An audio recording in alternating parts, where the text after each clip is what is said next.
Welcome back, ladies and gentlemen, to another exciting episode of the Jaded Mechanic podcast. I've got a kind of an interesting guest here today, a relatively new friend of mine that has kind of a real old throwback vibe to at least, I don't want to say my youth because I'm old, but kind of my formative years in this, getting into this industry. You know, my background, I was into a lot of really cool stuff, like a lot of us were. TV was a big deal. I got a friend here, Tom Batar from Big Dog Custom Diesel. How are you today, Tom? Awesome. How are you? Not bad. So the reason that Tom kind of reached out to me and we got talking, and like it always goes, it just winds up here. Tom's been on not one, but two episodes of Monster Garage way back when, which I thought was the coolest thing in the world because I can't be the only mechanic in this realm that show had a profound impact on. So, Tom, kind of give us your story. Like, because, I mean, that's a pretty big deal, right? To be on that show. Crazy.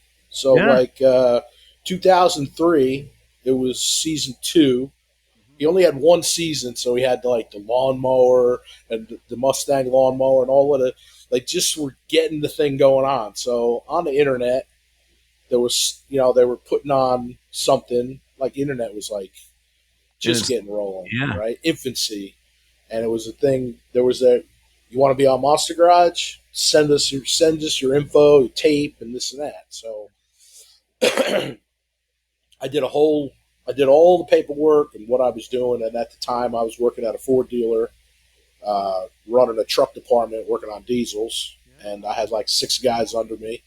It was in New Jersey. And I made a video at my house. I was changing a frame.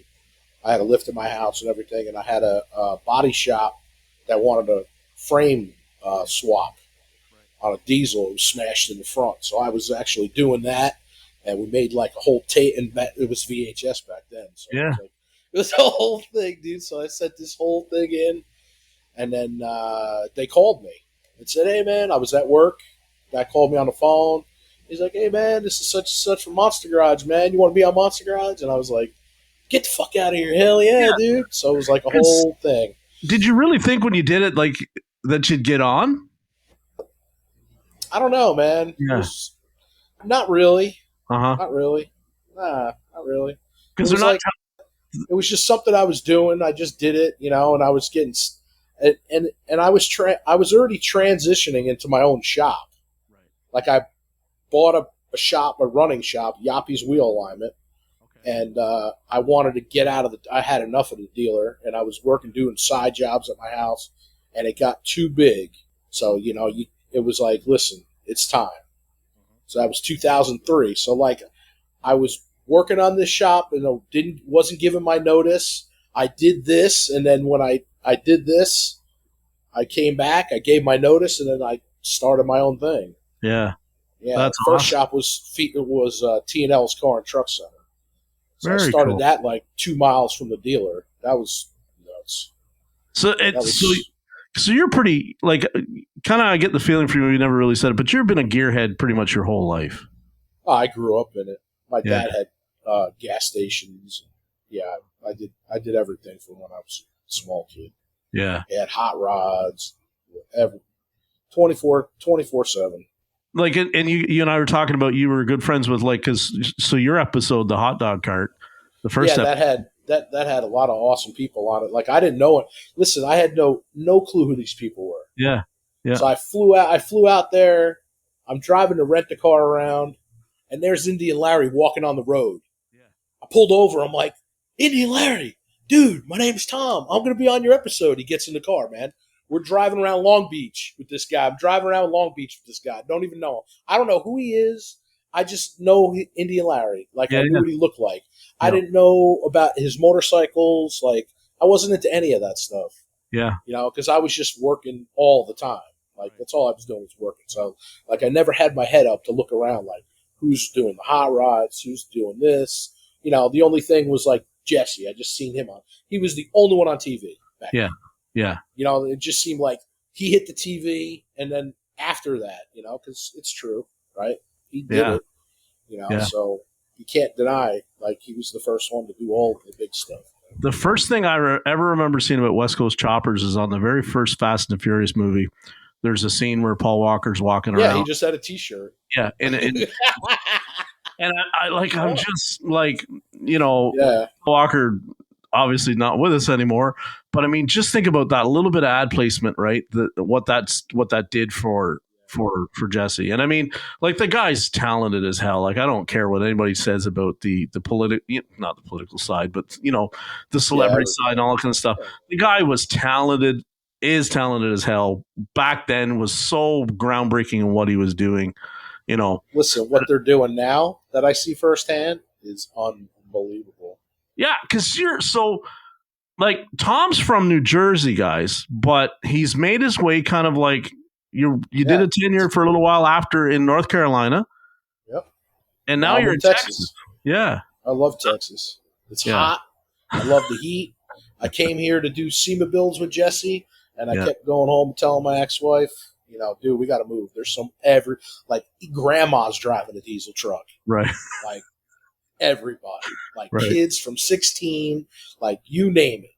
Yeah. So I was blown away. Yeah. And that's it. Here we are. And now you're close to his shop, which I gotta say, like, he kind of seemed like the vibe when he moved from Long Beach kind of changed, where he got a little bit out of the public eye, right? Because we all know different reasons why it's country, without a doubt. Like, you got to try to find his house. But you're pretty close. Like, you guys are kind of neighborly, and then that's cool. Yeah. Yeah.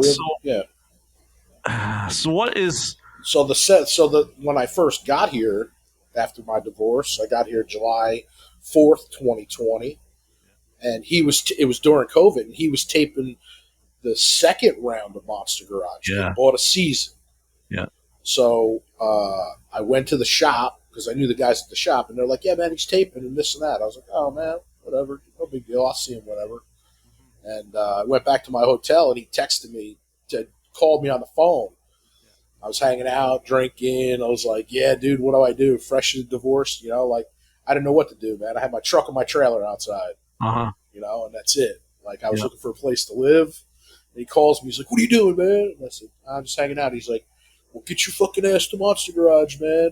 You're going to be on Monster Garage." The guy who was coming from Georgia for the diesel build got COVID. They had to send him home with its parts and everything. Yeah. He was bringing the custom, like, they went and filmed over there. He had a custom engine and all of this shit, and he made his way to Texas, and they sent him home. So that night, like, I did a COVID test, FBI, this, that, like, so they can keep filming. Like, so Tuesday the 7th, I was on the set, for the week. Unbelievable. Didn't have a place to live, but I was on Monster Garage for the second time. Yeah, that's awesome. How long were you? That was a combine into a dragster. Right. Yep. Yeah. Because the very first one, you and I messaged you the other night, and it's weird how this world comes together. Because I'm watching reruns on the Speed Channel up here, and there's this hot dog cart build, and I'm like, "There's Tom." And I messaged you right, because this is after we're trying to set up and do a recording, and we had some technical issues. And I said, "Was that you on the hot cart build?" And you're like, "Yeah." And I sat there and watched the whole build, and I'm like, "That's." Like, and I'd forgotten Indian Larry had been on that episode, so it's like, I mean, because he was he was a cat that had a lot of input. I just dug that cat, like, I mean, he was pretty cool. Listen, where I was living was like, his shop was in Brooklyn, so I'd go there on Saturdays for months and months and months and months. Yeah, months, just hang out with all the guys, Paul Cox, all of the guys, like, and just watch them do the leather work and do the building and just fabricating. It's just crazy.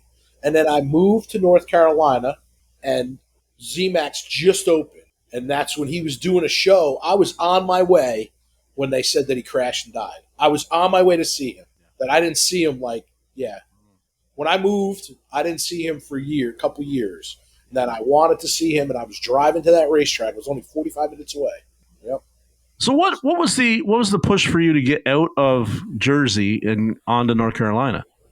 Well, it was like my brother-in-law at the time moved to North Carolina, Indian Trail, and he kept telling his parents, "You got to move, because they wanted to retire." So we had a family meeting, and we made some stipulations, and that's how we wound up there. So I wound up in the farmland in Monroe, and it's big Tyson area, Tyson turkeys and chickens and Right. stuff. Yeah. So my neighbor had like a 90 acre farm behind us. I loved it. I loved it out there, but the weather is kind of crappy. But I commuted to Charlotte, Okay. which sucked. So were you in Charlotte? Were you working at another Ford dealer? Yeah, or? right on South Boulevard. I was working on the biggest Ford dealer. I ran a truck department there too. Yeah. That's what I did for 11 years. So that's Power Strokes in your blood at this point, right? Yeah, that's it. Yeah. Listen, if you went on my Instagram, you'll see there's a mural in my waiting room. It's a big ass. My truck, Ford F-250, big ass American flag. Yeah. Big Ford logo. But we work on them. Right. Yeah, because in that I'm first biased though when people call and say, "Hey man, I'm looking at a truck. What kind of truck do you think I should look for?" And then I ask them like a couple questions, like, "What do you do with it? What kind of trailer do you have? How much trailer do you? Where are you gonna go with it? Like, Yep. And then I go, okay, man. Well, it's you need this kind of truck. Then we need to do these kind of upgrades, and then you'll be able to be on the road safely on the road all the time. If you get this kind of truck, we need to do this kind of upgrades, because we do upgrades on everybody. Right. Everybody's diesels, Yeah. right? And they all need upgrades. Yeah. To make them bulletproof. Bulletproof. What 6-liter bulletproof? Like I'm talking about. A person's got a 40-foot camper. He's got his wife. He's got his dog and his cat and 2 kids. Yep. You need his truck bulletproof. Yeah. The good cat tubes, the good stuff for the transmission, the good stuff for the rear differential, like all of that stuff. Yeah. No matter what truck line you're working, it just doesn't matter. So now in your business, you were just talking before this today or yesterday. You did a pretty good day yesterday, and you were working on a particular fleet, right? And you said like some Saturdays you're slamming at 12, 13 hours. Like you're just or I have 2 or 3, like when I couldn't get staffing during the week, I'd have 4 guys on Saturday. Right. And Saturday was a big day, man. Yeah. Humping, but like now it's just, I'm worn out too. So probably I could have shaved a couple hours off if I hustled some more. Yeah. But like it's a quiet day. The sun was shining finally after 2 weeks, so like I helped Anthony with his truck. I finished a job, we did a bunch of upgrades. So I needed to finish that. And then after that, we started working, I started working on the other truck. So what's your optimal customer from a diesel truck standpoint? Like what is the one, not the one that I want to say like you can just see the money roll in, but what is you just love that kind of customer that they give you the least amount of problems. Like see now that I've been so my shop's best to drip 2 years out of 3 years that I'm open. I'm on my 4th year now. So by now my customers know all about processes, the systems, and everything. So most of the time, I'll just get a text through Shop Boss, and then the truck will be outside, and then it's like, whatever. And then they just come and pick it up. Yeah. They know I'm not going to rip them off. They know I'm going to fix it right the first time. They know I can go in to Shop Boss and go through and be like, okay, man, some people will be like, hey, do I need fuel filters this time? And I just, yes, it's either yes or no. Yeah. But I got people on a good schedule for everything, and all my good fleets are on a good schedule. Like, I don't have any crappy customers. I fire customers. I only fired 2 customers in 4 years. Yeah, right on. So I got a 5-star on Google, got a 5-star on Yelp. Everybody leaves reviews, leaves comments. Not just I only had 1 or 2 people that just left 4-star, with no comments. Everybody leaves. You got to bring your truck over the top. The crew know what's going on.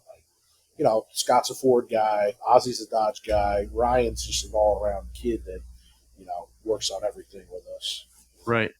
How many's in your crew altogether? There's 4 now. 4. Is it tough to find people? Oh, yeah, dude. It took forever to find. It took, I had one guy when we ran the shop 2 years with me and Blake, and we did good, man. We did really good. Like, and I don't have a service writer. I don't. It's me and one other guy, and that was it. And four bay shop. One is the alignment rack. So like, and I got 212s and a 20 for picking up fleet trucks. You know. Yeah.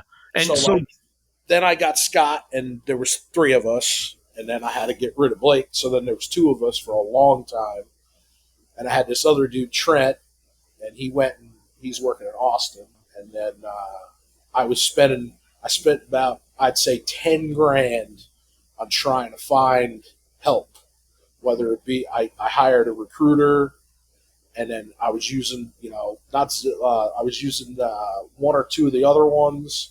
And then comes to find out they were using the same one, so I fired them. Yeah. And it was like, then all of a sudden this guy, my guy Ozzy, walked in, so then I hired him, and he's been there a couple of months, almost 6 months maybe. And then I knew Ryan. I've known Ryan for years, so he's a kid who used to work for Jesse. So do you kind of need like a guy that's got some, how do I say it? Do you kind of look for the guy that's got some dealership diesel training? No. I'd like it, but like, you can most of these guys who work out there like work at regular shops, so they're more car guys. You know, there's only like one shop moved out of the area into another town, and then there's only one other diesel shop. Everybody else is just a regular shop that does them. Yeah. So And we're just, we work on our customers' diesels' wives. Yeah. But I don't promote it unless somebody calls and says, I got highly recommended by this such and such. And I say, okay, you can bring your car in. And so, but we don't get people just coming in. Yeah. It's coming not in that off. kind of place. Right on. It's on the highway, but it's off the highway. My sign's on the highway. You can see my place from the highway. You got to make a right and then come in. Yeah. So you're not chasing that Corolla oil change money. No, I'm not doing anything like that. No. Yeah. So has that been the biggest struggle in the businesses then? Is the finding people, or like did you have some early growing pains that you kind of had to learn things the hard way, or yeah? Well, listen, I opened the door with my bookkeeper. Yeah. 4-bay shop. I dumped all my money, like I divorced. I had to do all of that, and then I took the rest of my money and I bought everything. Right. Bought everything brand new. Like the shop's, it's a nice shop for what it is. Right. Keep it clean. Customers love it. Yeah. Like the biggest thing is the customers love it. I'm like, yeah, man, come on through. You could be doing the dirtiest job, but it's just that little area. Yeah. The rest of the shop is clean. Yeah. So like everybody tries to keep it clean, to keep the equipment clean. Like the Hunter guy comes and he says, every time he's like, dude, I can't believe this alignment rack's 3 years old. He's like, I can't believe it. I'm like, yeah, dude, it gets clean once a week. The tire machine, the balancer, like I have all the high-end stuff I'm a dealer guy, so I bought all the high-end stuff. Yeah. So I can have everything that I need to do whatever I need. Yeah, what you're familiar with. I'm just that guy. Yeah, I get it. Totally. In my first shop, I didn't have no money. And like I just did it on a budget, and then I struggled for a long time, and then I was really rolling in 2008, and that shit just took me out because I was working on all construction trucks, landscape trucks, welder, all sorts of shit. So when I came down here, I was writing everything down, how to do this place and how I'm going to do this and that, what I'm not doing and what I'm going to do. Yeah, it's a big difference this time. So like I don't worry about anything with money. My bookkeeper does everything. Like last time, I was staring at the thing all the time. Just staring at it, and then it would just make me fucking mental. So you put the faith in the bookkeeper this time and kind of said, this is the margins that I need, and I'll go. I just say, like, this is, Shop Boss. That's like Shop Boss and QuickBooks and the credit card is all together. So like I write ROs, I collect money, and that's and I pay for, like, I'm the parts guy, so like I do everything, and I pay for everything that walks in the door is paid for. So, and I really don't have. I like it that way because last time it bothered the shit out of me that I have to figure out where I'm going to get 15 grand from. Right. For Napa, or O'Reilly's, or Ford, or Chevy, or Dodge. So is that kind of like before, back in the day? Because I can kind of talk about, I've got some fleet experience, and it's like they only want to pay every 30 days or every 60 days, right? See, yeah. Well, now I can do that stuff. I Right. tried to do that back then. In the Okay. other shop, I tried to do it with no capital, Yeah, and you can't pay your bills if there's nothing. You can't pay your rent. for sure. So Yep. this time, a lot of that stuff was super important, like getting the proper accountant, and then the proper bookkeeper, like they're best friends, right? Yeah. She has that's who, and then from ground zero. And I told them what I want and how I want it, Right. and that's how we roll. And you probably find then, Tom, that there's some jobs that the old way you wouldn't have been able to turn down because you would have needed every job. And now you can probably pass on some stuff, eh? Well, like for a long time, no, it was just killing me because I was trying to get the business rolling. But dudes come with these weird ass old diesels, try to get them running and get them on the road and stuff. And I did it a couple times, and I got destroyed because you could never charge as much. So, like this year I decided to do, it's time now. We're rolling now. I got some employees. I'm starting to work on the business, not in the business, right? Yeah. Except for like when I have to, but most of the time now I want to start concentrating on all of that stuff. So with that, you have to have judgment on what's going to be good for the business and what's not. Do you do transmissions in house? No.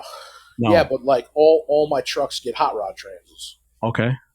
Like, they'll get, because these guys are all deleted.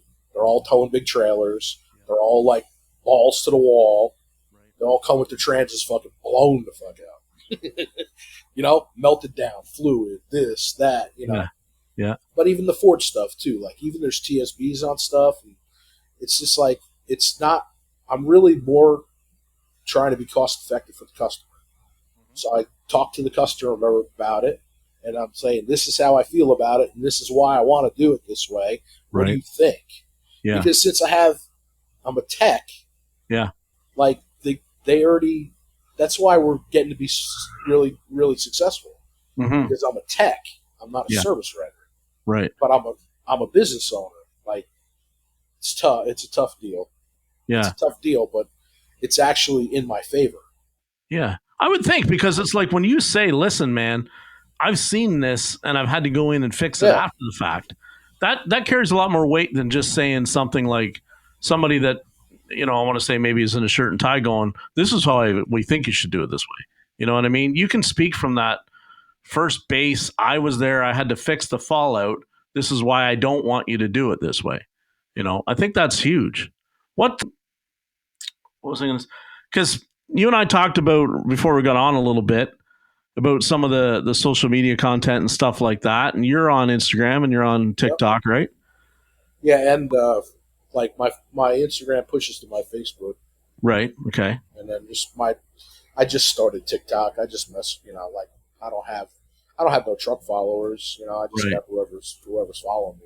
Yeah, but we were talking about they do get a bunch of views. Oh, look at the subject that we were just talking about before we got on, like that, the whole how long do you idle and the secret sauce, and like with that guy, like, I mean, he's he went through a podcast out the other day, him and his son.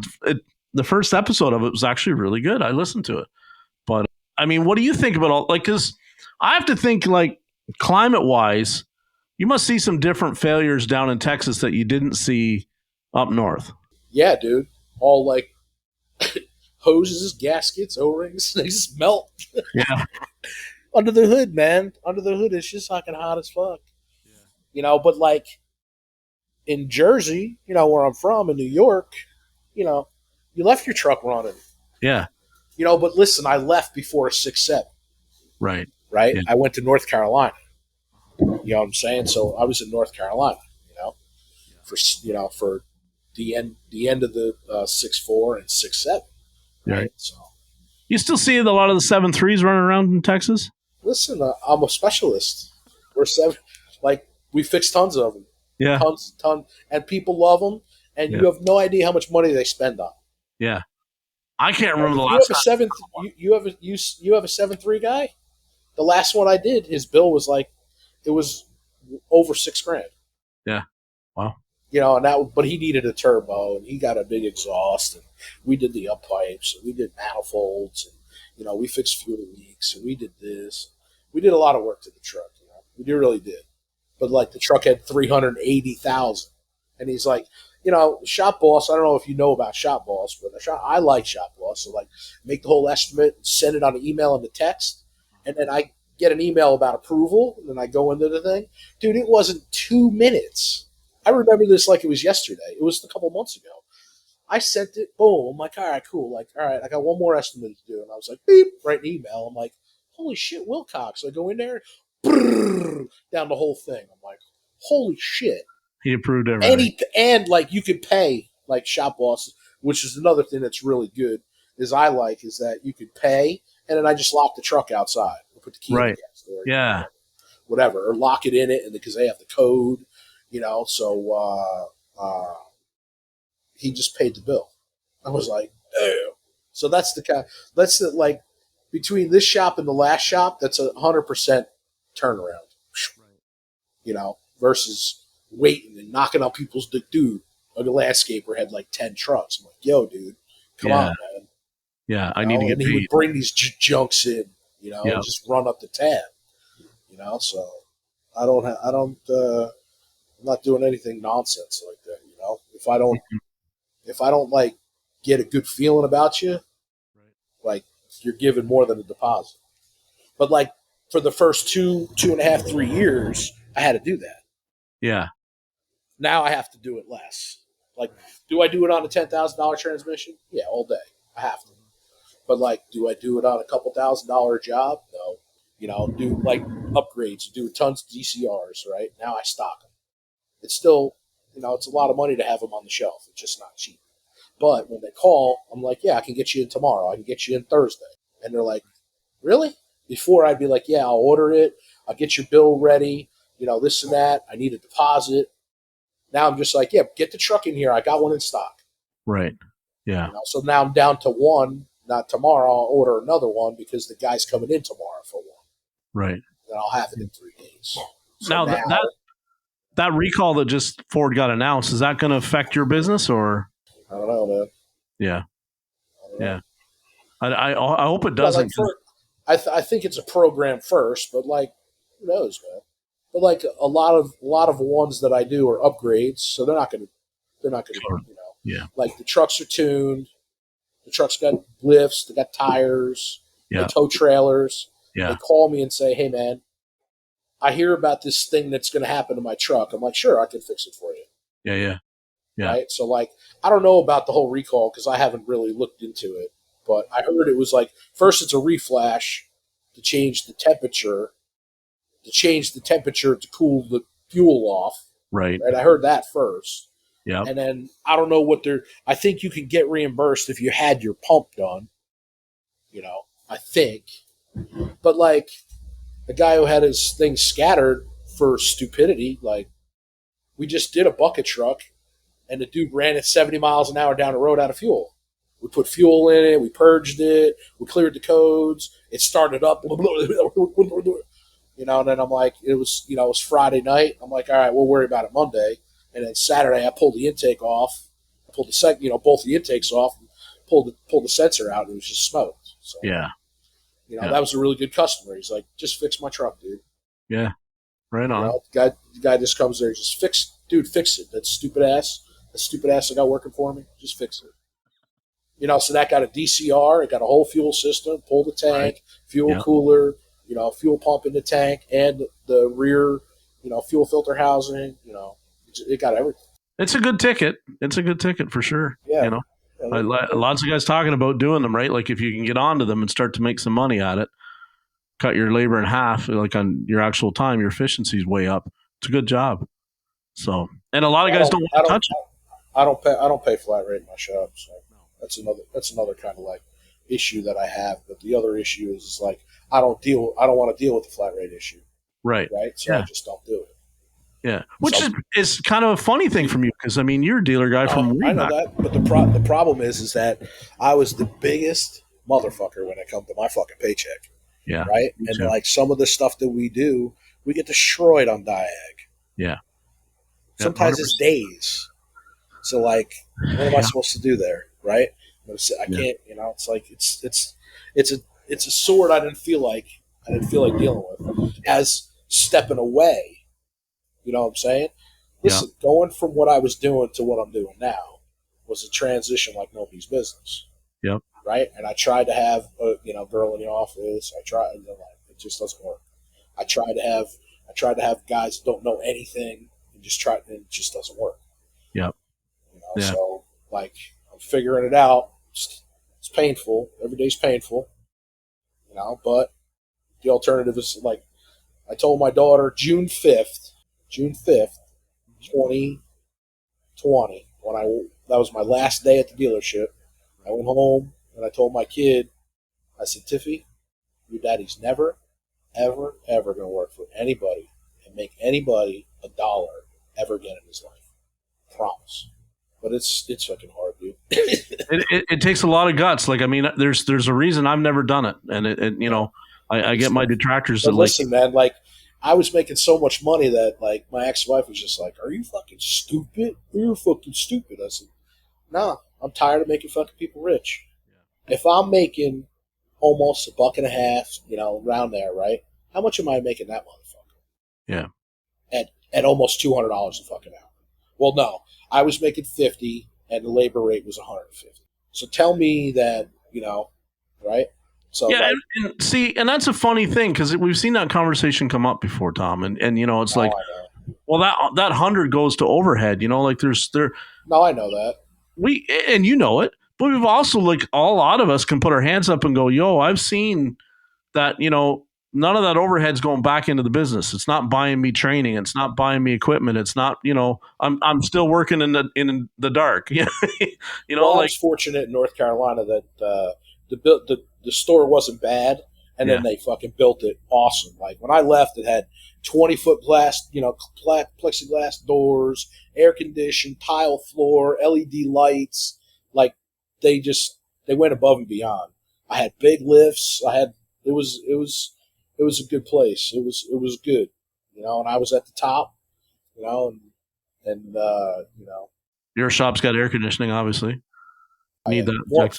Listen, I wrote a list. This is on the list again when I was in my apartment. The first thing was air conditioning. So like my place was called Suds Monkey. It was like a bar, right? And a brewery. So it's 4 bays. So half of it was the brewery. Then that half had the offices where my offices are now. And the other half was the restaurant. And where my tool room was the cooking area. Right? So the cooking area was air conditioned. The bar area was air conditioned. The office was air conditioned. The only thing that wasn't was the brewery. And that's where my alignment rack and Scott works. So I put that air conditioning in first. Right. And then I had them all redone. I, went through everything. So yeah, the shop was air conditioned. It's Texas, dude. Yeah. Like and I'm a heat guy. I survive better in the heat than the cold, right? That's why I got out of Jersey and New York, and then on to North Carolina, but their weather sucks. Too much humidity. Yeah, but like it's and everybody's like, well, if you like the heat, how come you're not working on trucks in the heat? Because they come to my shop. Yeah, and I'm like, well, I didn't say I was stupid, dude. Not really. Like I worked in the heat before the shop got air conditioned in North Carolina. I worked 9 years in the heat. You don't tell me anything about the heat. Yeah, it was like 115 degrees. My tools were 100 degrees all day. That's without working on a hot truck. Yeah. I can get the job done at 110, but I do better at when it's 98. Like I do a better job. Yeah. Flat out. So like I got all electric garage door openers. So like when I built this place, I built it for everything. LED lights, reels on the ceilings, like you can see everything. I painted the whole place white, like the floors are clean. Yeah. The floors are just clear sealer. and keep the shop clean. You know, Have you ever been packed with by? all the best equipment. You ever been by Gas Monkey's facility? No, No, eh? no. He's a couple hours away. Yeah. Yeah. No. And you're near Austin. Yeah. I'm a dripping. I'm dying to go to Austin one day. The music and the food is what it keeps me thinking. Yeah, dude. You got to go there. It's a great place. Yeah. It really is. Yeah. Yep. I think the whole state, dude. Yeah. I think the whole state and I would get along great. I don't think there'd be a bad spot that I'd ever not enjoy, like my friend John Firm is from Fort Worth, and then it just seems like Texas has got it figured out from even this industry. You know what I mean? Like they got a lot of stuff figured out, but they got a lot of stuff to learn. Yeah. Like when it gets like, first, I know it's Texas, right? But all my pipes are above ground. Okay. So like we just had a freeze for like 2 weeks. So Yeah. I got a tent with a light over there, and I got to keep all my faucets on the drip, and that's like a thing out here. So yeah. So that's the thing. Like when I came here the first year I was here, it's called Snowmageddon. Yeah. Like I got snowed in. So I just had to close 2 weeks ago on Tuesday. Yeah. For fucking a half inch of fucking snow.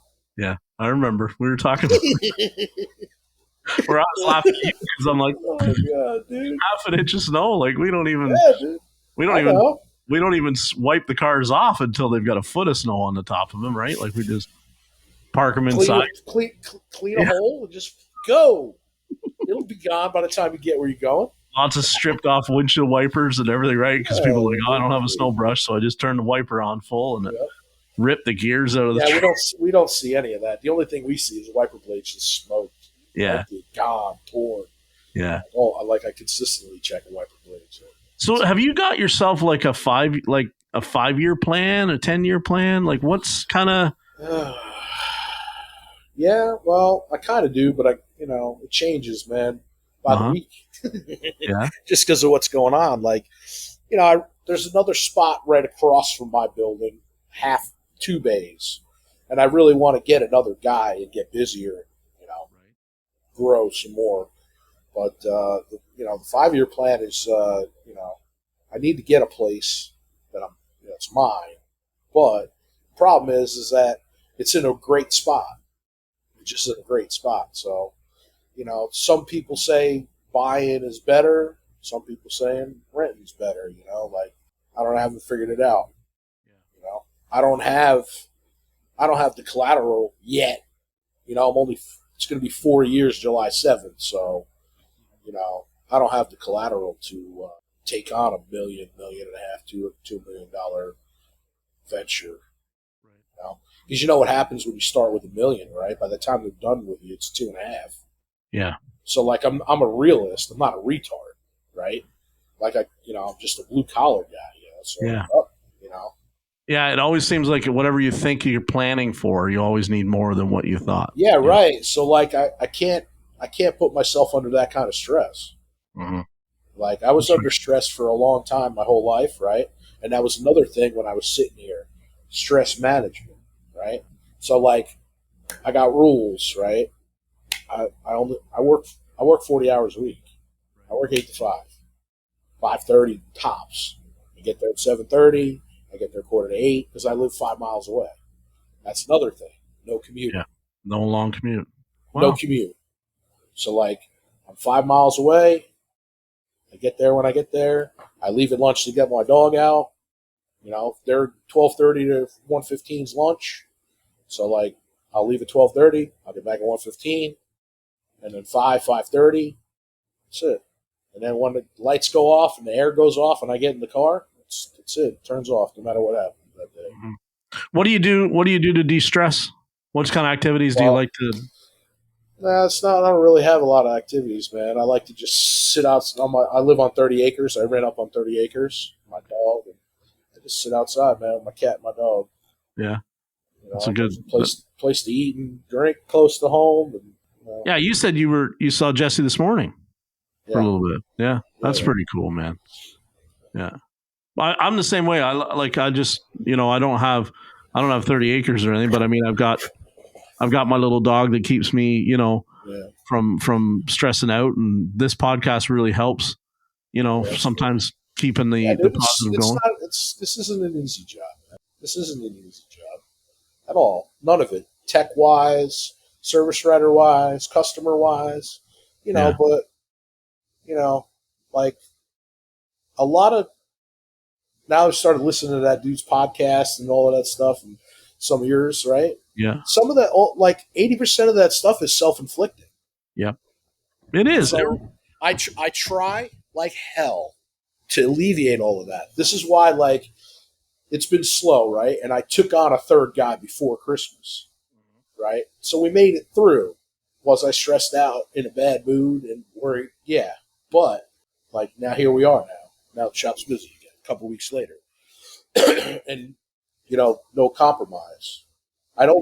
We don't lose work either.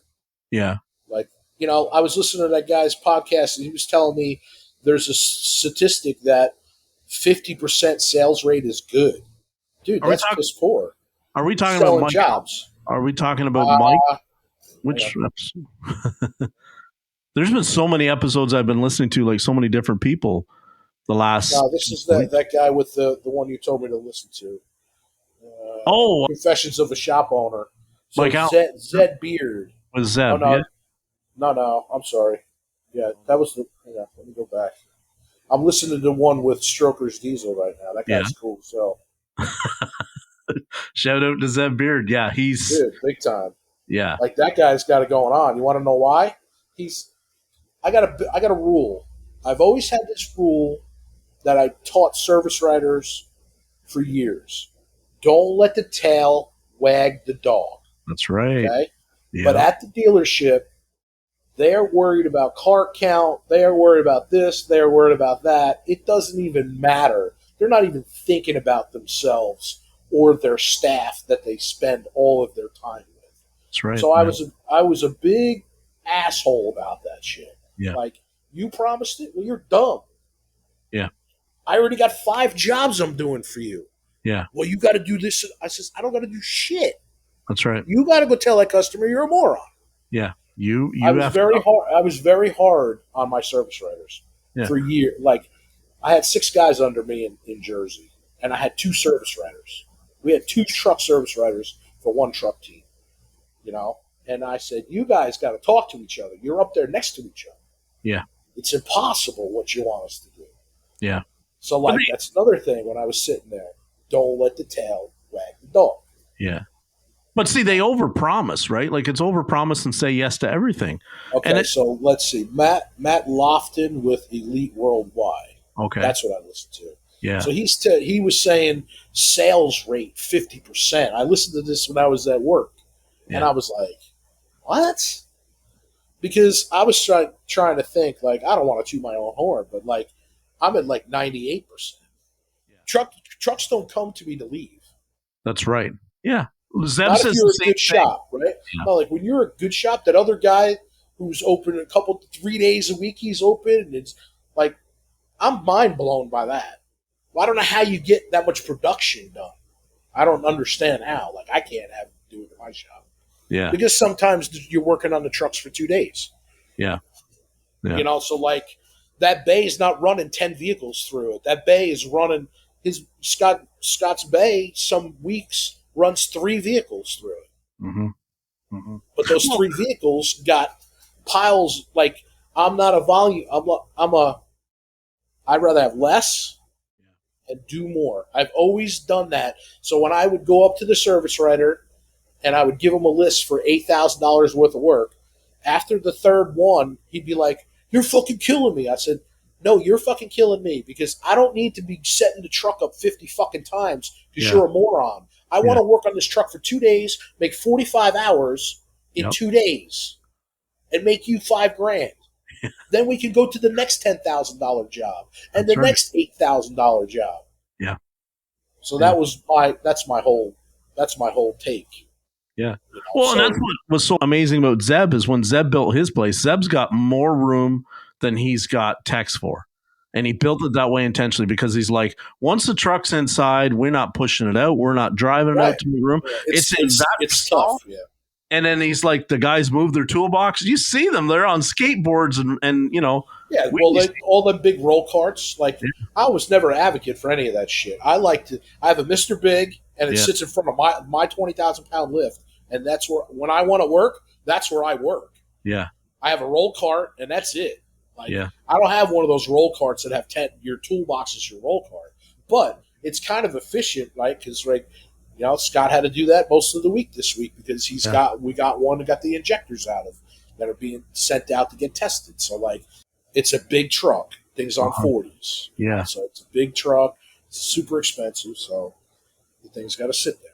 yeah, So now he's working in my bay, right? yeah, And the alignment rack and like the weather pop now. So and outside. So he's always, so that's, now that I look at that, it's okay. But like when I was running the truck department, right, my toolbox was in front of my 2 bays.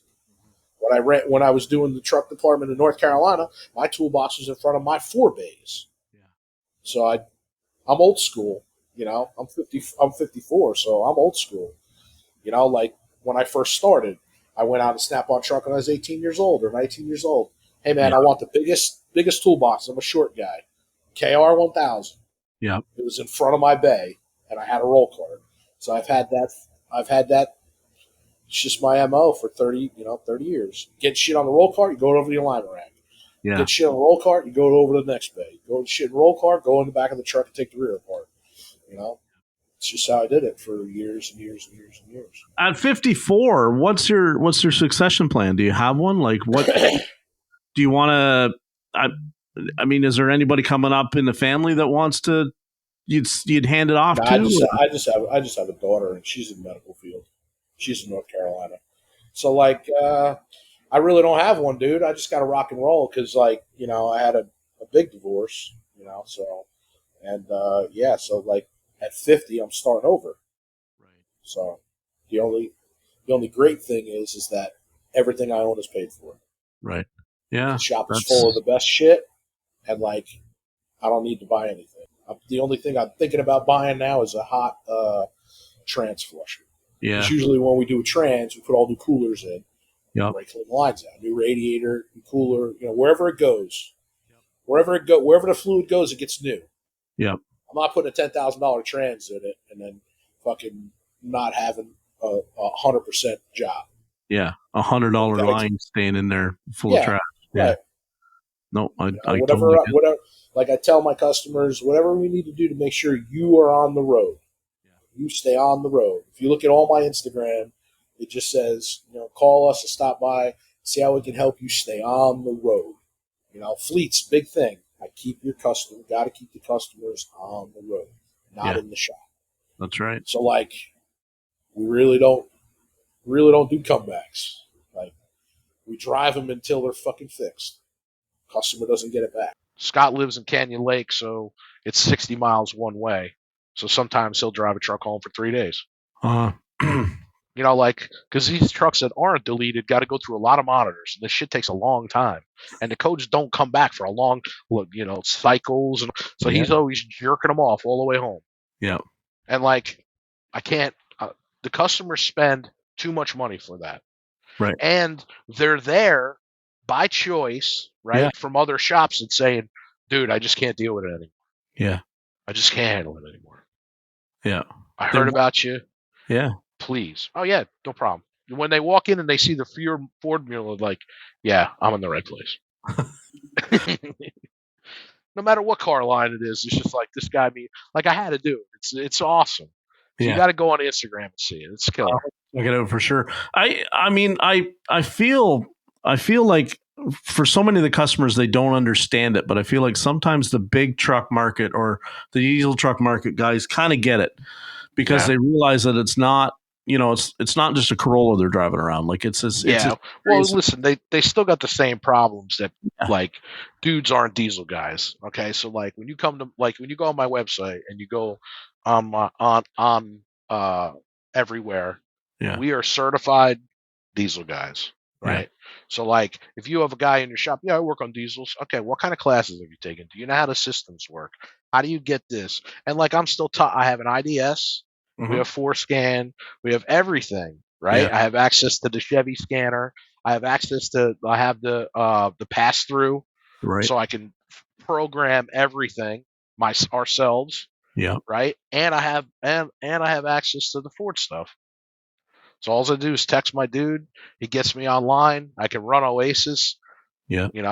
And we use Pro Demand. So Yeah. we had Identifix, but it was a pain in the ass. What about training? That's always kind of a topic that comes up. Where are you guys on that? Yeah, we really don't do any. Well, listen, Scott's like super smart at what he did, like, and I am too, right? For what we're doing, right? Yeah. Ryan, it's more in shop training, really. Yeah. From us. Yeah. It's like, me to Ozzy, me to Ryan, Scott to Ryan and Ozzy. You know what I'm saying? Because that's like the pecking order, It's me, Scott, Ozzy, and Ryan. Yeah.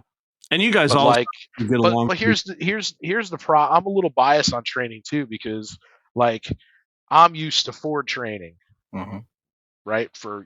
To be a double senior master, like it's ungodly amount of hours, ungodly amount of classes, ungodly amount of online stuff.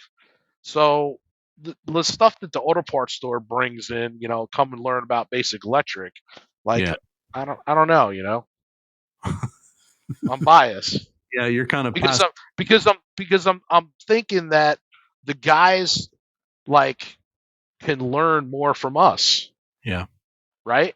And like when we get the damn code, we're doing exactly what you're supposed to be doing. Yeah. We're not just saying, "Hey man, we're going to put this part in." Like if it's like an hour pin test, like we got the meter out, we got the thing out, we got the light bulb out, and we're tearing the fucking thing down and we're doing it. Yep. So like, I heard these other guys on the podcast giving free diag. How the hell you do that? Like I have a hard time with diag also, but like this year's another thing on my list is like, if Scott spends 2 or 3 hours on diag, they're going to be charged 3 hours, like not an hour no more. Yeah. Because that's what happens and it gets me frustrated, But like the customers, they want their trucks fixed, right? Yeah. Me, I'm still like customer conscious. I'm not going, dude, I'm not getting anywhere in my business. So like this guy's got to fucking get it. I'm not like these guys are saying all these numbers and doing all this stuff all day and, ROI and then, like I don't pay attention to any of that shit. I pay attention to what's right for the customer, what's going to happen. Like, I'm not saying, dude, I got to make another $10,000 this month. Like, that shit doesn't even come into my head. So I'm not a businessman. Right. Like, I'm not those guys who have automotive shops that don't know anything. I have no idea how they do it. No, really. No, I'm being dead serious about it. Because you can get hoodwinked by everybody in your whole staff. You can get hoodwinked and you can get ripped off and you know nothing about taking care of customers. So like, I really am blown away by that. Yeah. Blown away. And that's like me buying a business I know nothing about. Yeah. And see, I see a lot of failures, Tom, have happened because people think that they know how to take care of the customer, but they take care of the customer at the expense of there's nothing left for long term. You know what I mean? So you can take care of that customer that one time and you do 100 customers, and by the time you're so broke because you didn't value yourself, you didn't charge enough, right? You gave away too much diag, and then it's like you can't even afford to take the car in next time. Because you can't buy parts or you can't, like look at a warranty problem. You can't do it. You don't have any money. I need to get this tire promo done because I can't. Yeah, see, like I don't really like those guys. That one guy was saying, like, he did, I don't know how many thousands, $30,000 or $40,000 in discounts. Yeah. Dude, that would put a hurting on me, hardcore. Like, I take care of people? Yeah, like, military discount, absolutely. Yeah. But people who want cash, yes, you get some, you get some stuff. But like, as far as like, I don't make coupons for nothing. Everything's too expensive. Like a diesel oil change is over $200 now. How can I? And I'm making not a lot. I'm not in a business for oil changes. Yeah. I'm in a business to repair your truck. Right. The oil change is just part of it. Yeah. The oil change place down the road does most of my customers' oil changes because you just run in and out of the grease monkey. Just run in and out of grease monkey. Yeah. But then I tell them, hey man, we'll do waders at 8:30. We do alignment waders at 8:30. We do waders at 8:30. I got a couple customers that come in at like 3:00 in the afternoon with they're all new trucks. Yeah. No gelatin. We're doing maintenance. Like, Yep. Okay, I can schedule that perfectly. I'm in 100% control of everything. Right. So like, I always found the guys when they puff their chests out and they go, "I gave all this as a discount." That always was a weird flex to me because it's like, you know what I mean? I'm like, my friend Brian and I had a conversation this morning, and it's like, this industry's so weird because it's like, as soon as you say, I managed to get that much money for doing this job, Right. conversion or something like that, that everybody either says two things. They either go, "Oh my God, you're ripping them off," or like they're going, I don't know how you do that. Like, I don't know how you get that price. Instead of saying, "Congrats, man, teach me how you do that." The knee-jerk reaction is, "Oh, you're ripping them off." Well, I got a giant pet peeve, right? My big pet peeve is every brake job gets rotors. Like I have a Hunter on the car brake lathe. Right. I made so much money with the Pro Cut at the dealership. Right. I used to do 4-wheel brakes at lunchtime. I used to have two going. Right. One in the front, one in the back. Yeah. Like, for dualies, it's just the best thing since sliced bread. Yeah. And then I hear horror stories, man. Yeah, man, I just had brakes done last year. It was like $900. I'm like, yeah, man, it's $375. Yeah. Well, how are you so cheap? I said, I'm going to machine your rotors and I'm going to put Ford Super Duties on it. And they're not expensive. Right. But like, I got other shop owners telling me, I don't charge enough for parts. And I just don't feel like, yeah, doing that to people. Our fleet of F-250s, I could buy rotors and pads from the dealership, the OE stuff. Yeah. For the same price as why I could buy the premium line from the parts store. There was no reason to buy the parts store stuff. None. Like, plus the brakes are better. The Super Duties are just the better pads. Yeah, 100%. They last so much longer. Yeah. And like, if I'd say 85% of my customers tow. Yeah. It's just like, and I'd say 85% of my customers or 70% of my customers are Ford customers. Yeah. Like, 1 week you'll be there, there'll be 10 or 12 Fords. 1 week there'll be 2 or 3 Fords, 5 Dodges. Then there'll be 6 Chevys. There's no rhyme or reason. Like, we work on them all. It doesn't matter. And then we work on some diesel cars. I've never been in a dealership yet that had an on-car lathe. But really? I mean, up in Canada, right? But that's, well, I guess because it's so bad up there with the Rust, because like warranty. Dude, I'm talking about in the '90s when the first Pro Cut came out with the band. Yeah. Like. Yeah. Yeah. Big time. I'm seeing them, but I mean, at the same time, like we seem to have no problem getting. We didn't have to do, first of all, too many brakes under warranty. The ones I remember doing a lot was like the Grand Cherokee in 2003, 2004. They had a rash of them where you couldn't keep rotors on the stupid things. They'd pulsate so bad. But like most of us, like if we have to go in and do like front U joints in a 2500 Ram, and you're smashing that bearing out of there and you're pounding that rotor off, it's got to get everything. It's getting everything new because like, listen, if it's all rusted and you got to hammer that bearing out, you're just killing it.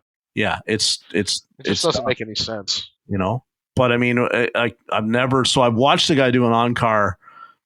I think in 2000 I can remember it was like a little Honda that he did it on.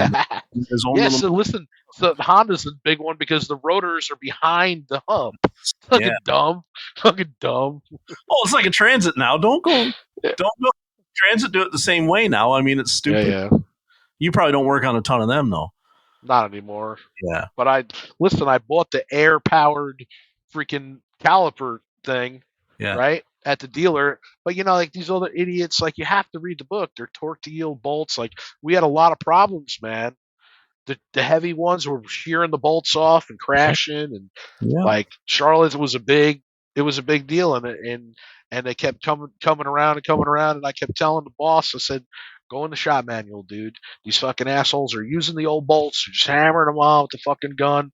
And I said, they're torque to yield, and it says right in there with the eyeball with the garbage can, right in the book. They Ford went to dummy stuff, the emblems, the eyeball, right? And then you got the garbage can with the arrow. Yeah. So you take the bolt, it says bolt with an arrow into the garbage can. Yeah. I mean, come on. Yeah. I used to show them, like my boss would come and say, how come these brake jobs are costing the customer so much money? Because parts was ripping them off on the bolts. Yeah. They were ripping them off on the bolts. Yeah.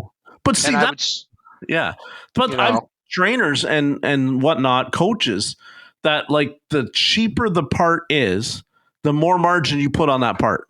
Yeah, so whatever. Buy the bolt for $1, you sell the bolt for 10. Yeah. Well, if you all of a sudden you have that brake job where you need 10 new bolts, there's $100 more dollars that you just price your brake job out of somebody else. And then it's like, oh, the techs are doing it wrong because the techs are reusing this shit. I go and say to the customer or to the advisor, it needs brakes. And then that's it. Like, and really, I could put down in the service information says, these bolts are supposed to be replaced. I can remember doing this on transits. The ones that hold the front rotors on, they're all supposed to be replaced, dude. And they'd be like, they'd call up the dealer, and the dealer's like, you want to do both sides? Well, of course I want to do both sides. Oh, okay, I've only got I've only got enough bolts to do one side. Well, motherfucker, like, what do I do now? Right? Call another dealer, hope to be able to piece together the whole job. Right. Like, people don't inventory properly, and people don't quote properly. It's just, read the service information is an important thing to live by, but a lot of people ain't doing it, Right. Yeah. No, that's definite. Yeah. But I mean, it is, and it's an obstacle for sure, because it's like you want to do the job properly. Oh, totally. But I just there's no other way. So there's not a lot of options by me, man. We don't give options. Like, I spend more money at the dealers than I do at the auto parts store. Just fact. Are you even like Chevy and Dodge brakes? Like, same thing, man. Like, the truck. It's not cars. It's all trucks. Right, so a 2500 Chevy, the pads last 80,000 miles. Yeah. So why wouldn't I put those back on? Yeah. And they're like, I don't like anybody's brakes. I just don't, because I've been in the dealers for so long. Yeah. I know the outcome of the quality of the parts. Yeah. So in my own shop, I can't do that to customers because you're looking for a comeback. Yeah. You're looking for a comeback. You just are. 100%. I'm gonna when we and I'll let you go here because I know you got some stuff you got to do tonight. I'm gonna set you up with talking with my friend John Firm. He's got some training that he's bringing to Texas. Is he? Okay. Yeah, and I'll set you up with him. And then, are you familiar with Mike Cleary? The Power Stroke. Listen, I don't know anybody, right? I worked at the dealers, and I don't know, like, this whole thing here it's all new, man. Yeah. All of it. I'll try and set you up. It's interesting, but it's also frustrating because the stuff that these guys talk about, like, I'm blown away, man. Okay. I'll try and get you linked up with some other people that I know, because Mike Cleary's been like a Ford certified Power Stroke instructor for 20 something. That's awesome. Yeah, he travels all over North America. He's based out of California, but like him and John Firm they're like peas and carrots, as Forrest Gump would say. Yeah, like I just for the future, like, I just gotta be the best, and that's it. Like, I was the best at the dealer. Like, everybody came to me. Like, I had the best fun, and my side job, and then just everything. So like, when I wasn't on Monster Garage twice because I'm not good, right? And I work on all Jesse's stuff. Yeah. Like, and I work on all of the guys' stuff at the shop. Like, I work on just, a lot of cool people. That's badass, man. If I ever get in your neighborhood, I'm gonna knock on the door and I'm like, hey, can we dude, this place, man? I'd love to, it'd be cool to get to sit down and talk with that guy for just an hour. I'd pay a lot of money for that opportunity. Listen, nobody really, like, he's very intelligent, man. Extremely intelligent. Yeah, he's not dumb at all. And like, the engineering aspect, the stuff that he comes up with, because I see some of the stuff firsthand, dude. Yeah. He'll give Anthony a napkin with some stuff on it and be like, yo, build this thing. Yeah. And Anthony's the programmer. Yeah. You know, like all the guns and stuff, like, yeah. The shit's just crazy. They got 3 Damascuses going on right now. Yeah. Like they're hard at work over there, those guys. I mean, I always respected him because it was like when he wanted to learn how to do something, he just went and did it. Yeah. Went right back to the craftsman level. Like, what did it start as, right?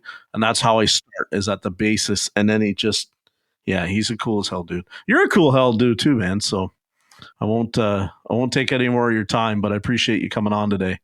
Oh, dude, I appreciate you, man. I just thought we were just going to talk about some stuff and get some info, but like, I want to really talk to that guy Stroker's Diesel too, man. We will. I can't believe he's got a 62,000 square foot shop.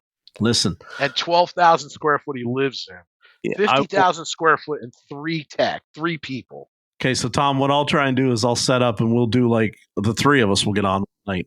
And then I'll just kind of sit there and you can, because you guys will hit it off, man. How old is he? Oh shit, he's younger than me, dude. He's like, I think he's 42, maybe. Oh my God. Yeah, he's and I call myself 50. I'm 49, but yeah, he's younger than me, and he's like, but he's an old soul. Like he's been hustling since he was a kid. He's never stopped, and the thing that makes Zeb so powerful.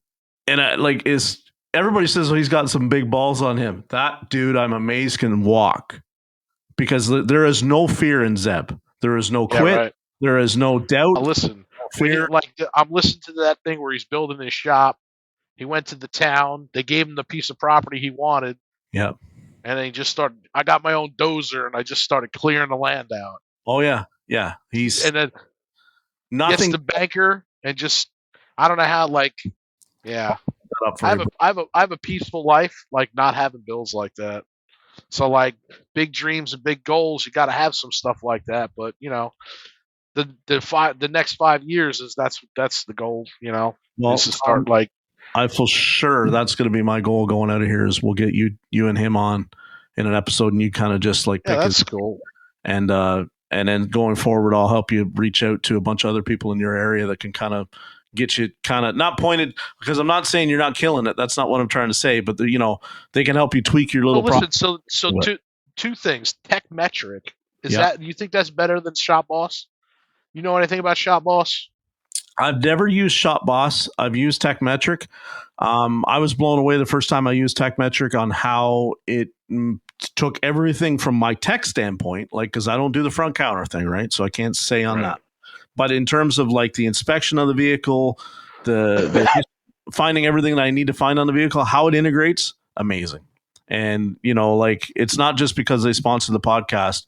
When I went to using it, I was like, wow. Once you get on this thing, it's like every shop out there, I think, can benefit from having it. What goes with it? Oh, there's something else that was going with it. I was listening to another podcast. What did he say? Shop Genie. Yeah, that's it. Yeah. What's that? I couldn't really tell you on the Shop Genie side of it. That's more, I think, to do with the accounting side. Yeah, well, I don't care about that. Yeah, we're on the money with that. No, my bookkeeper, I have one business card, and it gets paid every week. Yeah, and that's it. I'll reach out to everybody I can, and we'll get you, following along and see what we can help you with. Yeah, dude, that'd be awesome. All right, man. Oh, that's it. Who do you use for for getting people? Who was that? Promotive. Yeah. So how is that? Did that really work? It does. Yeah. Really? Is it expensive? I've never had to pay to use it, so I can't really tell you. And again, as a Canadian, I'm up in Canada. They're not in Canada yet. Okay. So you would have to reach out to them personally and ask them. But if you mention that you're on the podcast and you know me, I can get you in touch with either Lisa or Joelle or somebody over there that will help you, get your name out there and you tell them what you're trying to find, and they'll help you. They'll do the best. Because listen, where my spot that I'm in Dripping Springs, the Austin people won't come out of Austin, right, and the other people won't. It's in a fucking dead spot. No, it is. Yeah. So my dude from Canyon Lake, I got to pay him mooch. Mm-hmm. Wimberley's not far, so Ozzy comes from Wimberley, and then Ryan lives in town. Right. So me and Ryan live in town. So yeah. But listen, it's very expensive to live here. Like I rent here. Like if you're not going to get techs don't live here. Yeah. You know what I'm saying? The average house is 500 plus. Yeah. So the average income is 6 figures.